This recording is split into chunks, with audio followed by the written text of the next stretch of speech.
Welcome to the Love Pod, where inspiration, vision, and real connection come alive. Wherever you are, you belong here. Welcome to the Love Pod, everyone. I'm your host for today, Nathaniel. I am so pleased to welcome a special guest, Todd Krause, who is the owner of the Cleaning Authority in Fishers. Todd is a successful entrepreneur who's grown a business from 1.8 million to over $4 million in revenue while building a diverse, high-performing team and an award-winning workplace and culture. And in talking to you, Todd, just this whole idea of bringing the whole person into a work environment to really create a sense of wholeness is something that, I think there's a lot of conversations happening in the entrepreneur scope. And I see you have like a wealth of wisdom to impart with us. I'm looking forward to having a conversation that leads to healthier businesses, more wholesome, and businesses that can thrive and flourish together. So, welcome to the Love Pod, and I'd love to welcome you to introduce more about who you are and, yeah, let us know why you do what you do. Well, thank you, Nathaniel. It's really an honor to be on your show here. I appreciate it so much that you invited me to join you. So, yes, I'd be happy to dive into how I arrived at where I am today. Took me a long time to really realize where the roots of what I do came from.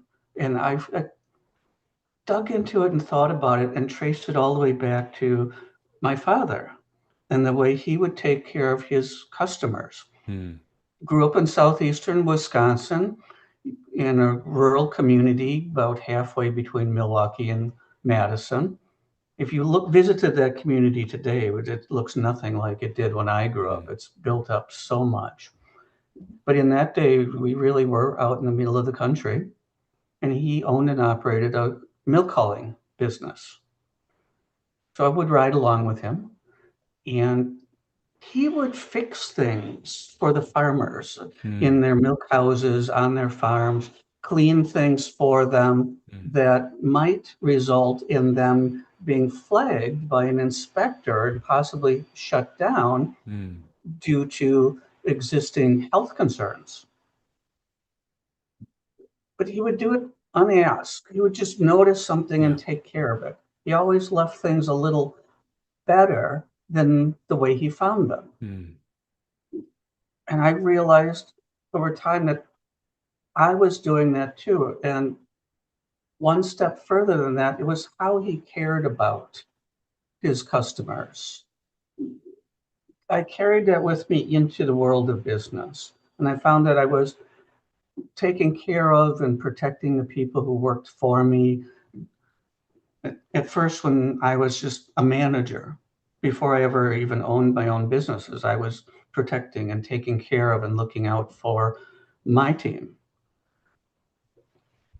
So I went into business following graduating from Marquette in Milwaukee. Wasn't long after graduating, I moved to the Chicago area where I spent many years in the northern suburbs. But most of those years I was working in the business district that people from Chicago refer to as the Loop. But I always had that approach to business. I worked in alternative investments, which most people would say, well, what is that? We've heard terms hedge funds, private equity, venture capital. That's the world I swam around in. I was operational accounting and finance. So if we needed to set up a business, I set it up. I put the operations in place, took care of the operations, especially from a finance and accounting side. If they didn't need that business anymore, I was the one who usually shut it down, liquidated and sold off the assets that were remaining. But it was a very, very unique spot to be in. I got to touch and feel all these different businesses. I got to see what was working and what wasn't working across many different businesses. And really came down to culture and people. And here's why. In the world we live in, everybody uses whatever tools and technology are available. So if there's some new tool, some new technology, and AI more recently appeared on the scene and is becoming ingrained in our daily lives, people are using it. But the one thing they're not tapping into is, how do you get the people to bring their heart and soul to work with them? How do you get them to perform at a level that's higher than just living for the paycheck on Friday? Yeah. I realized I was doing that, but I didn't even realize that for a long time. People would ask me, well, why does it work? Well, why does what you're doing, it's so simple, but why does it work so well? And for a long time, I kept pointing to it and go, I got great people. It's their hard work. And everyone kept saying, no, there's something else. There's something else. I kept thinking, well, what else could it be? And I kept saying, well, it's them. Look at how blessed I am with all these great people working for me. And person after person kept going, no, it's something you're doing. So I thought, okay, well, all right, okay, I can accept that. But what did I do? And the difference was, when you care about the people who work with you and for you, you show it in things that you do and don't do, things that you say and don't say. And then what flows out of that is you start creating this positive work environment. And people respond to that. And I realized I was always layering on one more thing. And it was as I was preparing for my TEDx speech about thriving workplaces, my TEDx coach helped me put words to, well, what was that third thing? Cultural competence. And that goes way beyond just what is your skin color, what is your ethnicity. And here's a good way to think of what I mean when I say that. Let's just look at Caucasian people for one moment. People from New England think and act differently than somebody from Southern California. And both of them think and respond differently than somebody from the Midwest or from the Southern states. We ourselves bring a culture with us when we join a workplace. So what I was doing is recognizing that everybody brings a culture. We all bring a background, a history with us. And when you honor that and you respect that, the people, they just are so much more motivated. They're so much more engaged. Instead of getting just, okay, compliance, you get this higher level, which is commitment, is what comes out of it. And I realized part of it was just simply creating space when employees needed space. You hire the entire package when you hire a person. You don't just get their work side of them. Yeah. Too many employers want you to check the personal side at the door when you come to work in the morning, and feel free to pick it up, collect the personal side when you leave in the evening and go home. But that's not what you get. They come with families, they come with parents, they come with aunts and uncles, children. They come with personal problems. Their cars break down at times. And when you create the space for them to solve their own problems, what they bring back to work is this higher level of commitment. So I always like to use the example of a plumber, because most people can relate to the experience of calling a plumber. So you discover that something's leaking in the utility area of your house. It's something that needs more help than you're capable of doing by yourself. So you call the plumber. one of two types of plumbers shows up. Well, the first one, I'm here, he's got his toolbox, his clothes are a bit rumpled and a little dirty, and he just walks through your house, he leaves some footprints, he goes to the utility area. Yes, he does fix your leak, but he leaves a puddle behind, he leaves some dirty, grungy residue behind, little bits and pieces of pipe and other metal are there. But on the way out, he hands you a bill. Or you have good luck and you call the second type of plumber.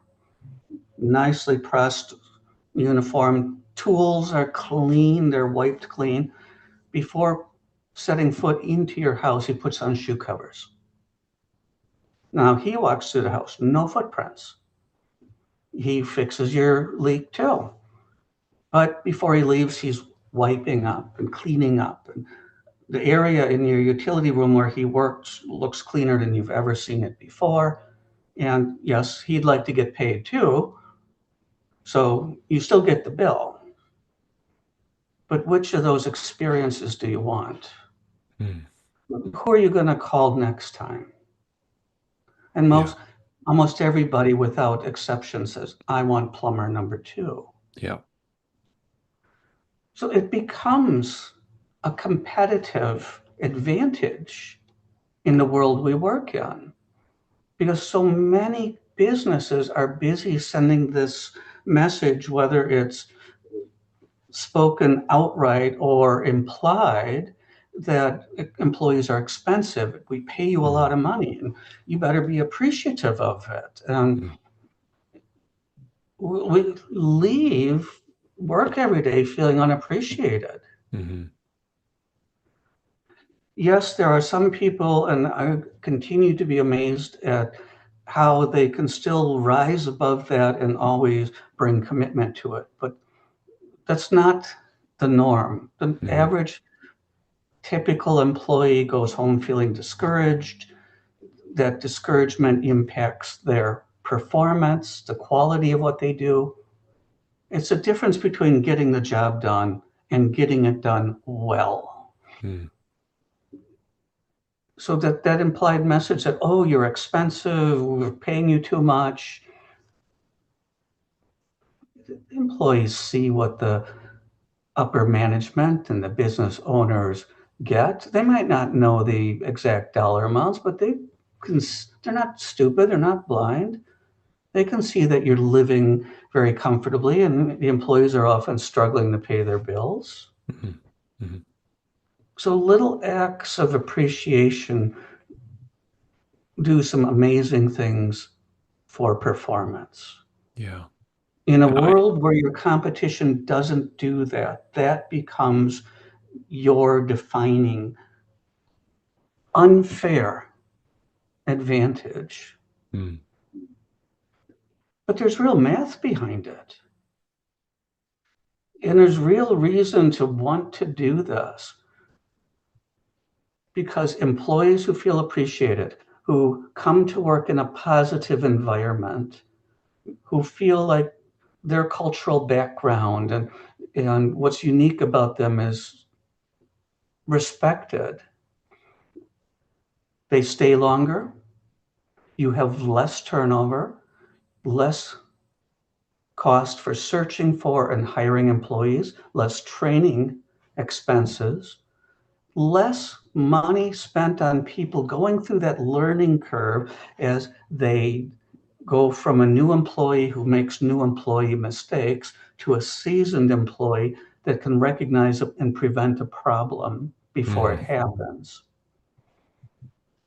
They simply move through the work faster, more efficiently. That is more money in your pocket right there. But then something else happens on the customer side. The customers notice it too. They notice this positivity. They notice this appreciation flowing outward to them. Your customers stay longer. So as you add new customers, you're not replacing old customers. It's actually layering more customers on top. Your revenues go up faster as Yeah. your operating expenses are dropping. Yeah. And that gap in between is money in your pocket. Mm. It's profit on your income statement, but it's cash in your bank account is what really happens. In my cleaning business, which you mentioned in the intro, our operating expenses as a percentage of revenue have dropped 8%. Mm. That's a lot. That on $4 million is 320,000 more dollars of profit. So what I say is, well, if you're not sure what to do with $320,000 in profit, I'll be very happy to help you figure it out. There's this is not only is it a competitive advantage, but it's in your own personal interest as a business owner. Why wouldn't you want to create that type of environment where people want to work there? Mm. Because you get these 5 benefits out of it. You keep your employees longer. They refer people to who want to work there. You keep your customers longer. They refer people. And then you get number 5. This one's the biggie. Customers who are happy go out and tell the world. They Mm. leave Google reviews saying, Joe from ABC Company came to my house, did a wonderful job. He was so nice. He was so polite. And I was amazed at how neat and clean everything was when he left. You've got to use ABC Company. I mean, I'll take 5-star Google reviews all day long, but 5-star Google reviews with pictures and the customer raving about your service, that's gold. Mm-hmm. That's free Totally. advertising. In a world where we're so overwhelmed with choices that we need a way to filter the choices down to a manageable number. Mm. The vast majority of us do it by just looking at ratings. And if you aren't in the top short list as far as ratings go, we don't even bother looking at your business or your services. Mm. Because it's a way to manage this information overload hitting us from all directions. Mm. We do it when we shop on Amazon. We do it when we look for a plumber or an electrician or a lawyer or an accountant on Google. Mm-hmm. The first thing we do is, well, which ones are the top rated ones? Well, Amazon helps us out by popping them to the top. Google pops them to the top. If you don't make it onto page 1 on Google, good luck having any visibility at all. Mm. Mm. Really, you need to be near the top of page 1 for people to seriously consider you. Mm-hmm. So creating this type of environment is just absolutely critical. And it pays. There's real money there. So those three things, the caring, positive, culturally competent workplace, are the 3 pillars of one of my keynote speeches. But then I go a step further and I teach the businesses the LEAD framework, which I use in another keynote speech. That is, okay, now you want your business to grow. So now apply the LEAD framework. Let go of things. Let other people do them. Let them rise to the challenge. But you can't just dump on people. You have to also empower them with the authority and the ability to Mm-hmm. perform the work. Mm-hmm. So now we've let go and we've empowered, which is all great. In order for the business to function, we need to align everybody. That's A. Yeah. Align them with the goals and the vision of the business. That way we're all rowing the boat in the same direction. And finally, you have to develop them so they can go from worker bees to managers to leaders.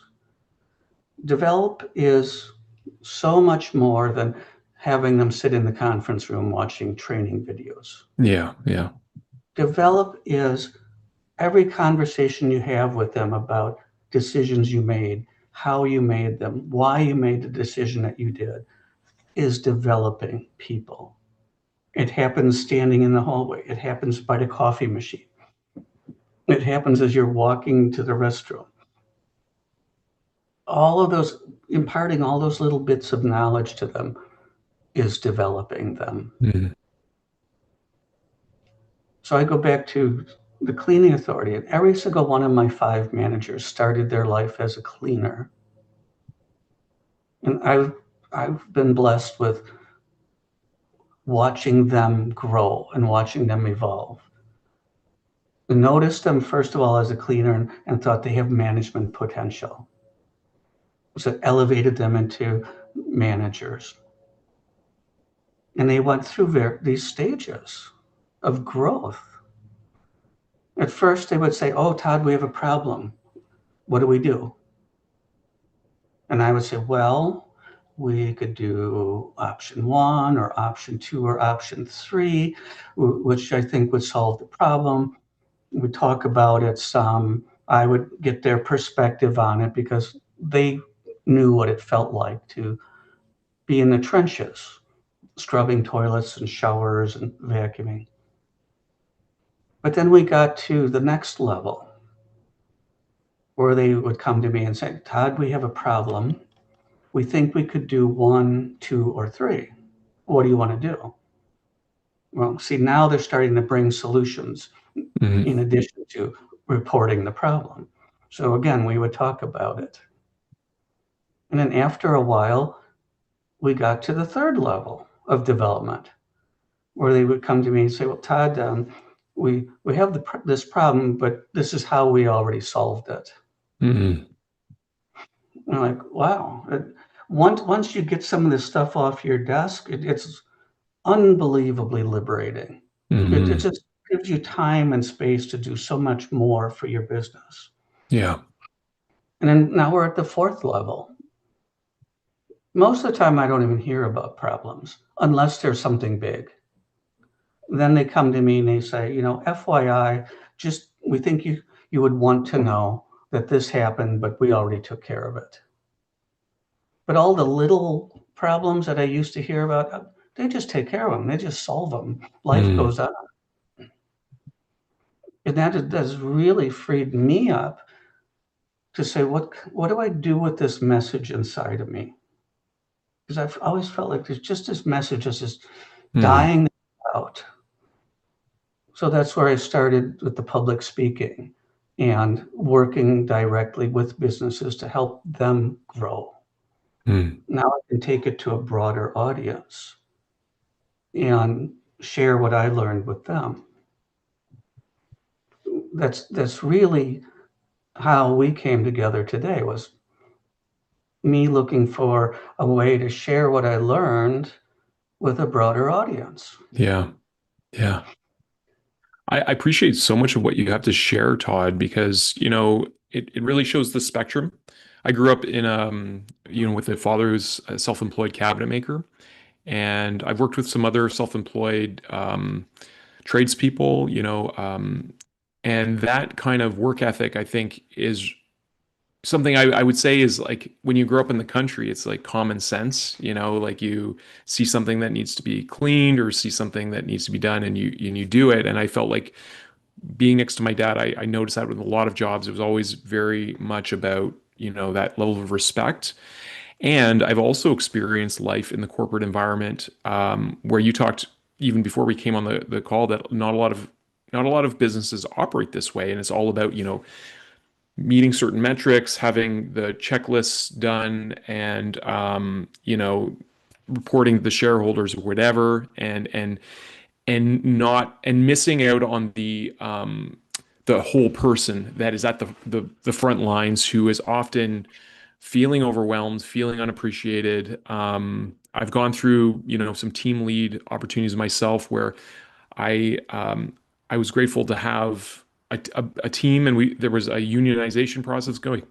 going through, and pretty much every other team in the organization fell apart, but because I was just direct and straightforward and not trying to hide any information. And when you're in a leadership position in those kind of in those situations, like there is a certain level of tact, but I've always just appreciated just direct, straightforward, honest communication and appreciation, because the truth is everyone's a volunteer. I mean, even if you're getting paid, someone can go to another place, and just appreciating people for the small things that they do. I There's one element that I feel like you somewhat left out, and it was when someone was pointing at you, like, what are you doing, Todd? Because I feel like, you know, this is a big topic in discussion as well in any entrepreneurship, any business endeavor, is usually the founder, the owner operator is the bottleneck of the business growth. And when you talked about the first letter L, part of the lead framework, that letting go piece, I feel like that's where a lot of founders and owner operators kind of can get in the way, and probably it muddles up the other aspects of development, whether it's micromanagement or whatever. How do you find your journey has been about growth in your own development, and watching these businesses grow and all that you've put together? How has that been for you, and what's important in that regard? Oh, I went through all the same emotions that every other person goes through. When you're personally responsible for the results, Mm, and especially when your name is on the business, then there's this tendency that we all have to just want it done right. Right. But as the leader or the owner, we tend to define right as the way we would do it. mhm, And what goes hand in glove with that is this tendency to say, well, if I don't do it, then it's not done right. mhm, The hardest thing is to let go of that first task or two, and then to accept the results that come. What tends to happen is it's done a little bit differently than we would do it ourselves. So we have to change the way we measure the result. We need to stop measuring the result and saying, is it the way Todd would do it? And use a more objective measure and say, was it a good result? mm, Is it a good result for the organization? When we can separate that measuring stick from ourselves and use a more objective measuring stick, then it's easier to accept the results because it's done by somebody else and it will be a little bit different. Even if you give them detailed guidance, it still feels different because we didn't do it. But once you start letting go of the first task or two, more often than not, you find that these people are very capable.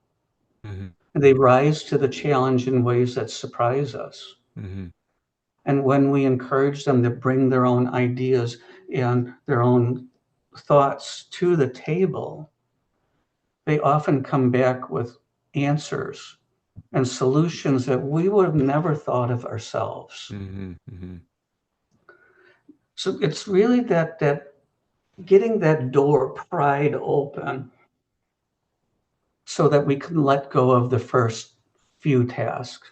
mm, Then it becomes a lot easier to get the third and the fourth and the fifth task off of our desk onto somebody else's desk. Once we've handed off a first handful of things, the next thing we go is, oh my gosh, this feels great. I am so glad I don't have to do those things anymore. By the way, here's 10 more things. That, yeah, I can see how these skills also apply to a lot of other domains and industries. Like, Lightheart Vision as an educational association, we've looked at a lot of, even myself going through various differing experiences in different educational institutions and frameworks, I noticed there was a lot of, dare I say, inequity and imbalances in the way that a lot of these things are structured, from, classrooms with too many children, curriculum that is imposed on children in a way that maybe doesn't really elevate them, but is more about controlling and not really bringing the whole self, but really, seeking task functionality and obedience. And then also working in higher levels of education, and seeing how some of the hierarchies there become more about identity than about service.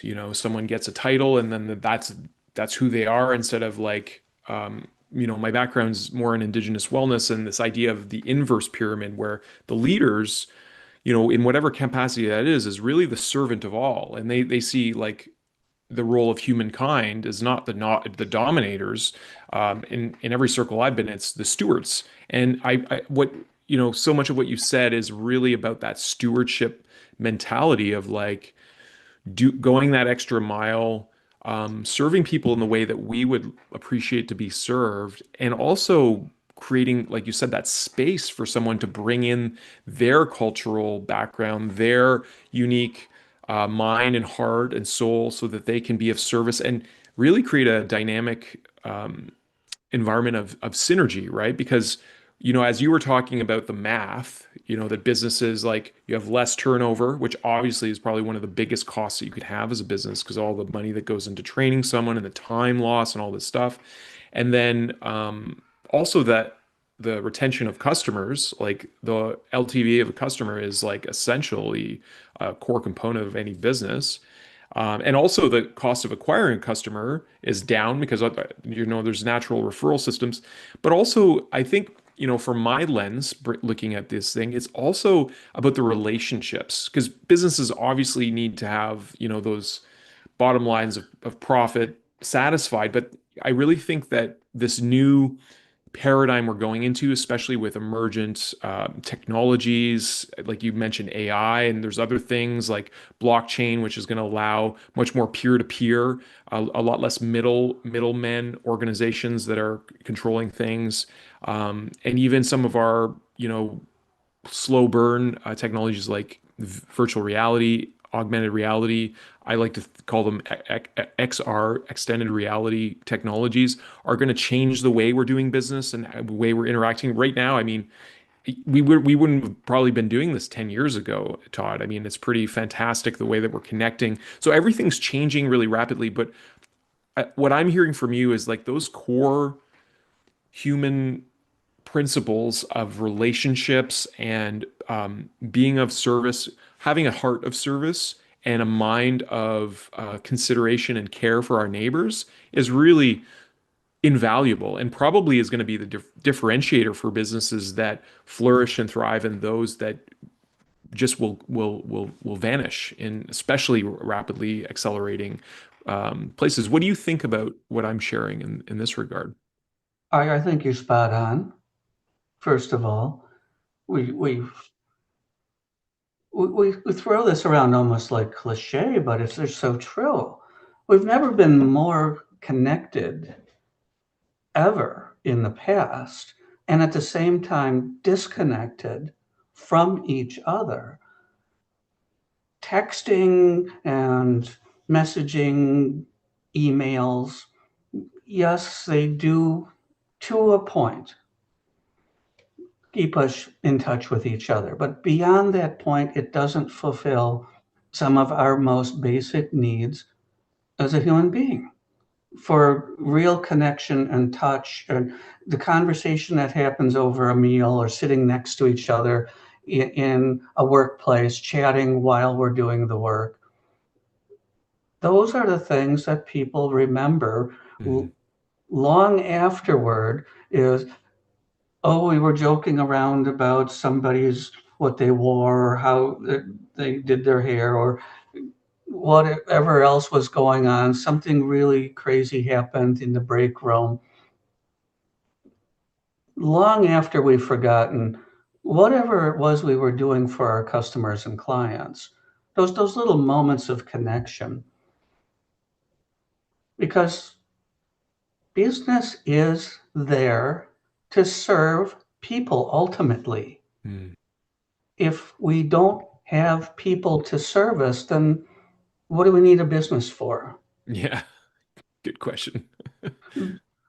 We are getting lost in this AI and virtual world, and we're forgetting that at the end of the day, it has to do something for us as people. Mm. Mm. It has to somehow help us or solve a problem for us. Mm.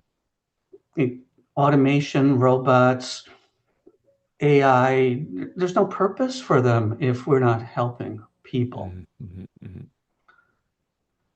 Mm. The tone at the top is so important because it filters down to the organization. Mm. It tells the organization what the values and the morals and the mores of the business are.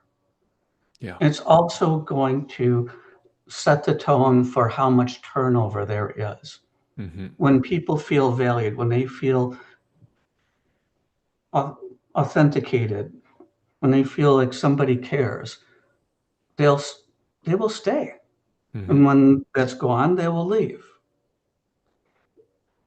They'll even stay at places where they're really struggling to pay their bills and not getting paid a lot because they're treated well and they feel a sense of being valued. Mm. So I've always looked at some of these businesses.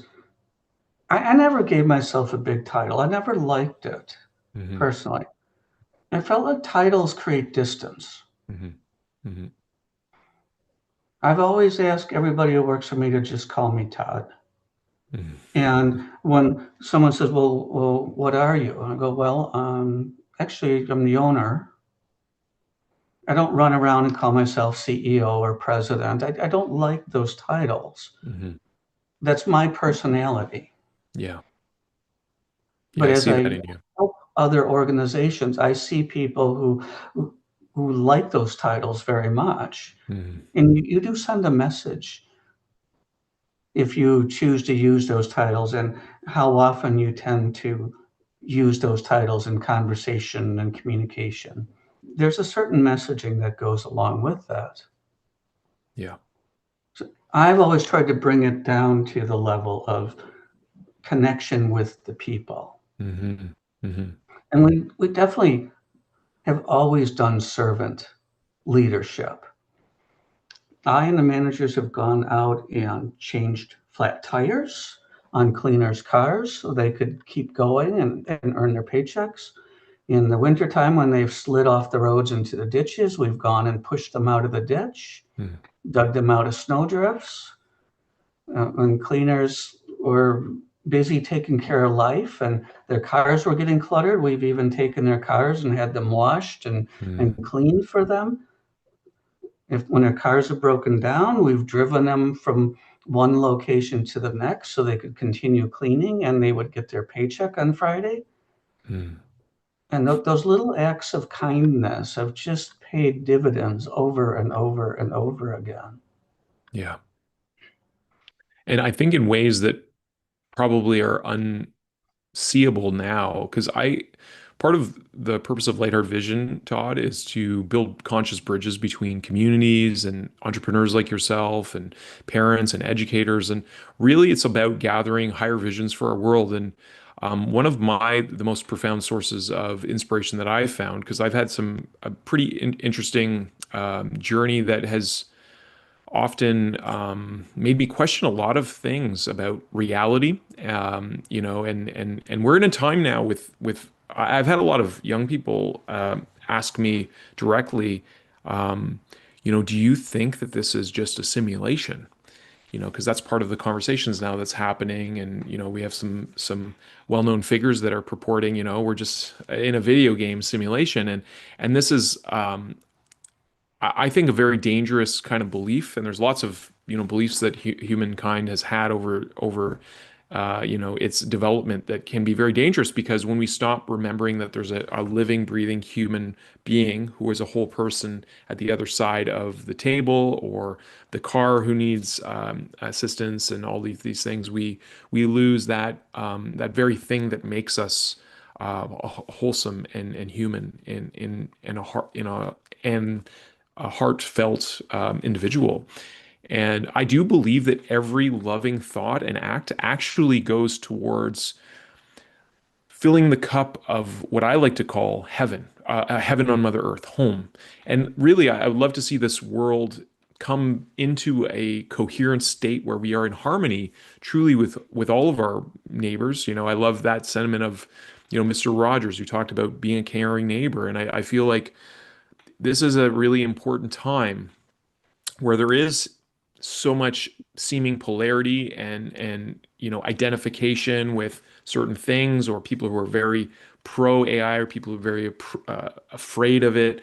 I think we need to have more and more conversations like this. And so maybe the flat tire assistance looks like sitting down with someone, listening to them, giving them a space to feel connected, in a time where there is so much isolation, even despite being so connected through the internet and everything. Or maybe it's just reaching out to a senior who doesn't have a lot of family or friends. Like, it could be anything. And I feel like that the paradigms of business that you're discussing are the paradigms of being a whole human being, which really are the core of us coming together in community and really establishing ourselves in a way that allows us all to be heard, be seen, be respected, and be cared for. And that just creates a whole bigger world. And it starts with, like you said, that small act of like, oh, I'm going to clean up after myself after, doing my work, and I'm going to make something better than I left it. And I feel like that kind of paradigm shift in a world, if everyone just did that a little bit, it would create like a snowball effect, because I think our neighborhoods would be more brighter. They'd be cleaner. People would be picking up after themselves instead of throwing their disposables, and it ripples out, right? It So I'm does rip I'm outward. yeah, I'm curious for you personally how you've noticed the blessings in your life increase since you've been increasing the life in others.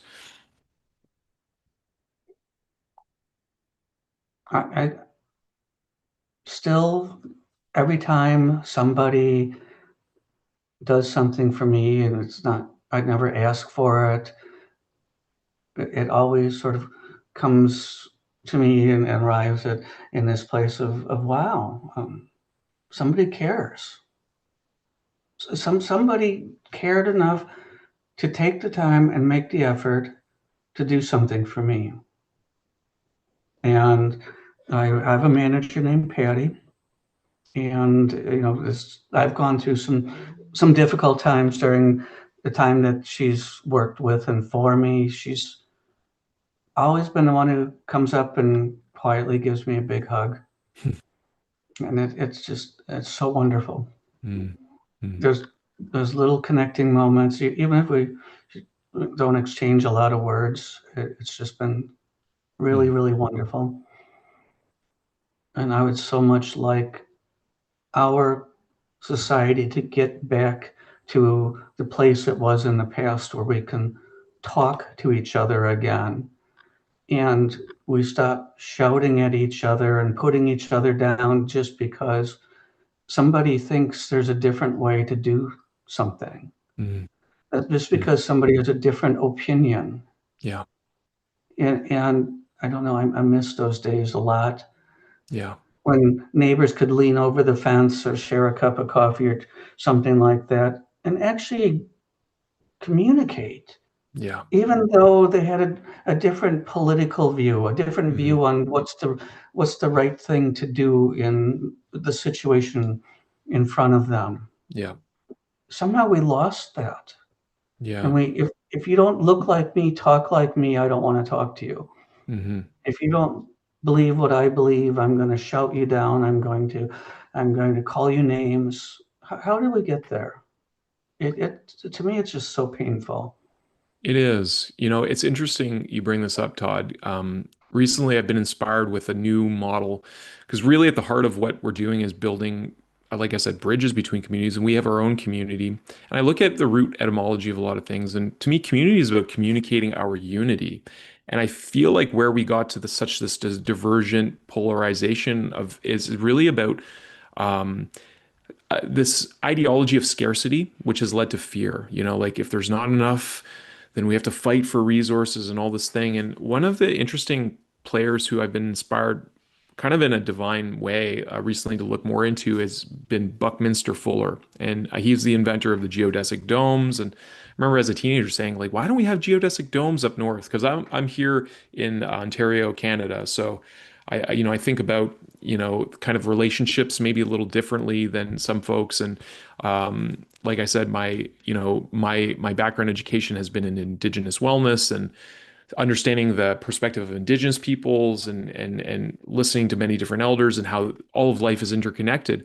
We're related, to all of life, and we know this more and more as our science develops. But anyway, so what I was trying to get to is one of the interesting things that I found about Buckminster Fuller is he was very obsessed about the supply chains of the world and how um, he looked at all the various resources there were and did the math and showed that scientifically we've surpassed this era for needing scarcity and talking about these competing ideologies of if you choose the right side or the left side, one is more conservative, whether economically or socially, and the other one is more liberal, economic, socially, and I feel like those things have even been pushed to more extremes, and we see the conflicts that has. But he was talking about how we actually have already outgrown a need to have these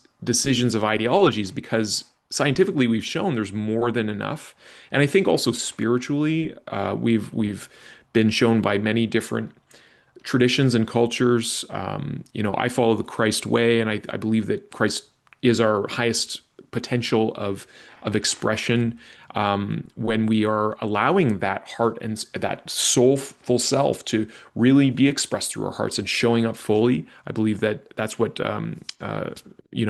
Jesus demonstrated to people, and he said that we can do this things the same. But even this conversation, I feel like in our day and age, I've had a challenge with this because I've had direct experiences. Like Christ appeared to me in my early 20s in the forest, just actually close to here, because I had so many deep questions as a young man, and I grew up outside of any religious framework, even any spiritual framework. I just wanted to.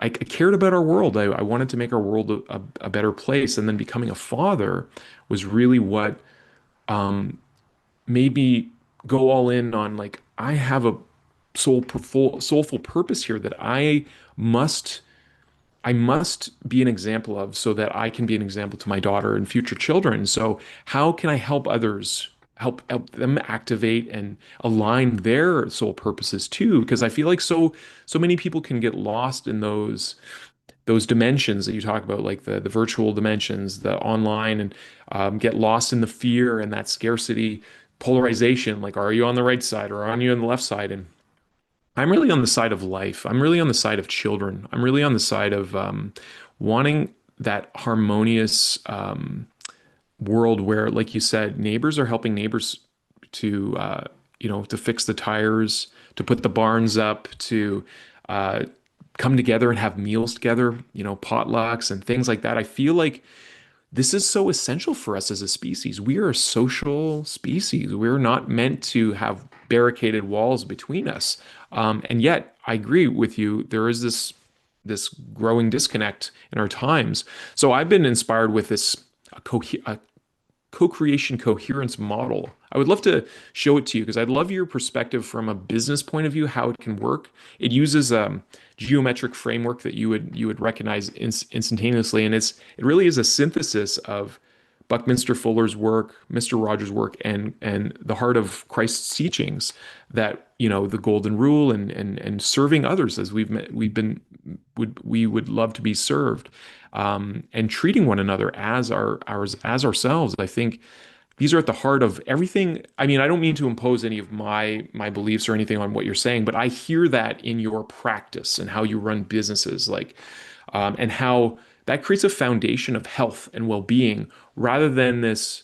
What we've been kind of conditioned to believe is that there's not enough and that there's supply and demand, and that's what drives scarcity. And then we also are, we're not human beings are very intelligent. Like if you when you hear that diamonds are made scarce by the supply not being allowed to be, that's what makes them more valuable. And I've heard the same with like doctors, for instance. There was a young man who volunteered in the Indigenous Seniors Program that I ran, and he was applying every year, I think for 4 years. And his next step was to actually go up north and volunteer up north. He wanted to be a doctor so bad, but then in talking to some of my colleagues who were in higher levels of the organization, they said, "Well, did you know, Nathaniel, they only make so many licenses for doctors, so it keeps the the position more scarce, and that way there's more of an ability to charge higher for the profession." And I said, but why? And when we hear about like there's not enough doctors for everyone, it's just it's a weird time we're in. I find, and I know I said a lot of things, and anyways, pardon my neurodivergent mind, Todd. I am very amazed and very pleased to hear what you say, because in this house we follow Christ.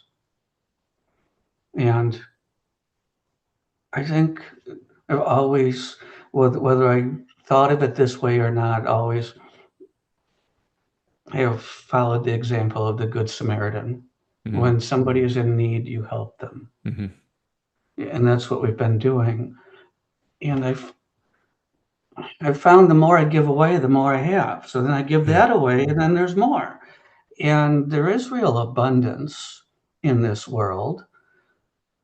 We here in this country throw away enough food that we could feed all the starving people in other places. Not only is there abundance, but there's waste of the gifts we do have. Hmm. So scarcity is artificial. If anything, we have a distribution problem where there's too much in one location and not enough somewhere else. Hmm. That's what we need to solve, is the distribution. Hmm. Yeah. And you can be Christian and you can run a business, and it is not counter to the Bible or to God. God never said it was wrong to make a profit. He only said, just make sure that you give to the Lord what belongs to the Lord, and Mm. give to Caesar what belongs to Caesar. And then the rest of it, it's up to you what you want to do with it. Hmm. Hmm. Yeah, there's some depth in there, and there's so much I feel is coming to the surface in terms of these times. These times are not only from a Christian view, but also from almost every indigenous circle that I've sat in. We're in a time of a great choosing, a time of transformation, and we're seeing it before our eyes.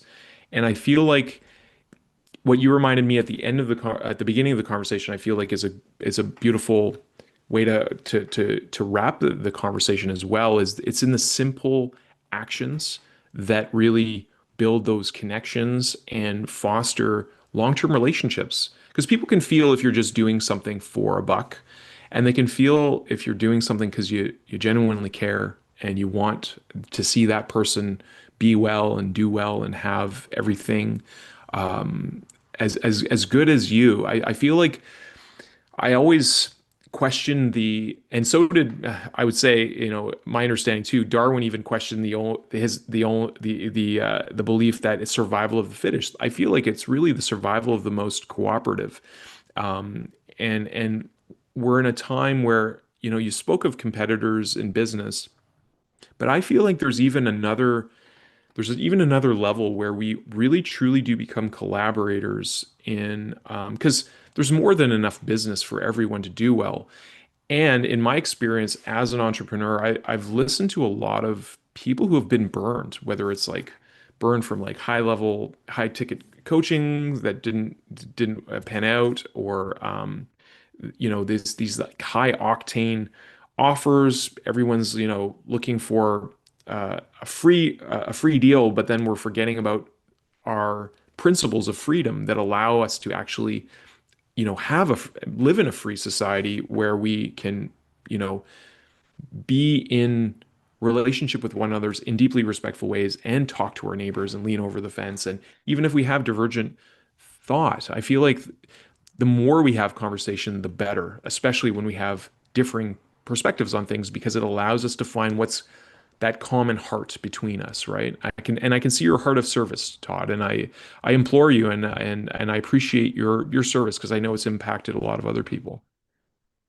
Thank you so much, Nathaniel. I really appreciate that. And it has been really just going out there trying to help other people. At the end of the day, that's what makes it rewarding. It's not, yes, the money comes as a byproduct, but what's really, really rewarding and what really makes it a good day is when you've helped somebody Mm, and put a smile on their face.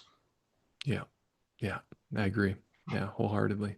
Yeah, that's the simple things, right? And you know what, too, that smile that can help put on someone else's face, that can translate. I've literally had moments in my life where someone has given me a genuine, true smile for no reason at all, and it actually uplifted me, and I've always remembered those smiles. So we never know how who you help, how they impact other people's, and I feel like this is the paying it forward model that can have infinite and unlimited rewards for all of us if we will take those small moments to listen, to look around, to see how we can help. And like you said, it's like there's stages of growth. So maybe it's first needing that mentorship, that guidance, whether it's conscious parenting or, our conscious educators who are with children showing them. But then it eventually leads to this proactivity where you just want to make everything better than the way you found it. And there's so many creative ways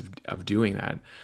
I love asking our guests, Todd, you know, what is your higher vision of our world? What would you love to see our world look like for yourself, for your family, and for your neighbors? I'd like us to get back to talking to our neighbors, really, really communicating with each other and with our neighbors. If we can't start communicating with each other, it's going to be difficult to even think about what we're going to achieve beyond that. Hmm. It has to be a starting point. Then when we begin communicating, now we can begin sharing and helping each other. Hmm. But if we can't even talk, how are we going to even get to a place of sharing and helping? Hmm. So true. So true. I love the way you bring things back to simple principles, very just pragmatic. I see that in your entrepreneurial nature. And just I think this is a good reminder for someone who maybe is considering, becoming a business, starting a business, or stepping into entrepreneurship. The simple principles that exist in terms of creating success. What would you say to someone who is, beginning that journey or is thinking about it, Todd? Bring your heart, bring your soul with you. Be real, be caring about it. It will return in full measure back to you in time. Mhm. Be giving. Mhm. Yeah, wonderful, wonderful. Where can our guests connect with you more, Todd? How can they connect with you and check out the work that you do in the world? go to www.silversunconsulting.com. Sun is S-U-N. On the About page is my email address. There's also a phone number there. Okay. You call that phone number, it's going to ring right here. My personal cell phone. I'll be more than happy to help you and guide you. Wonderful. That's wonderful, Todd. Appreciate that very much. I always, I partially ask this question, but I feel like this is a bigger question that I love asking our inspiring guests as well is, if you had a megaphone, a magic megaphone, you could talk to everyone in the world all at once and everyone could hear you, what would you share with everyone? It's simply when you start caring about the people around you, that is when all of the good things happen. That's when all of the success that you're seeking, it just becomes a natural byproduct of doing things with caring, with love for your customers, for the people who work with and for you.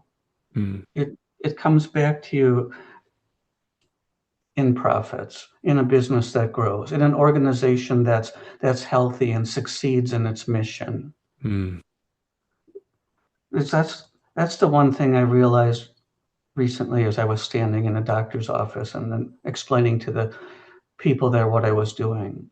And then they started to say, would you talk to our managers, please? Would you talk to the people who run this organization? And then I realized we were talking about basic principles that work no matter what the type of organization is that you happen to be in. yeah. Yeah. Yeah. So true. And there's so much depth and value there, Todd. I really appreciate the conversation with you. What a pragmatic and deeply like heartfelt conversation around the importance of these principles within a business. You know, at the end of the day, we all need to participate in this society. We need to continue to grow and to find ways of contributing and helping so that we can, grow and keeping that heart alive in remembering that importance of caring for others, and being a servant leader. You've really brought that into the conversation. So I really appreciate it. Is there anything else you'd like to share before I invite our daughter Luciana in an outro video to say thanks for watching? Well, thank you so much for having me on your show. Nathaniel, it's been an amazing experience. Wonderful. I appreciate you saying that very much. That's wonderful. Thank you so much, Todd. Blessings to all of your your family and your team and all the businesses and the people that they serve. I really appreciate you being here, and yeah, may God bless your work and continue to uplift you in the service that you provide. And you too. Thank you. Thank you so much. All right. Well, to all of our listeners, also, best wishes and highest blessings to all of you, and really appreciate you listening. And stay tuned. We have a few more podcasts coming up in June, and some exciting announcements as well as we are approaching a really interesting season and expansion of the Love Pod. So stay tuned on our channel, and we will be sharing more very shortly. All right. Thanks again, Todd. Have a wonderful rest of your day. Thanks for watching. You say ciao ciao. Bye.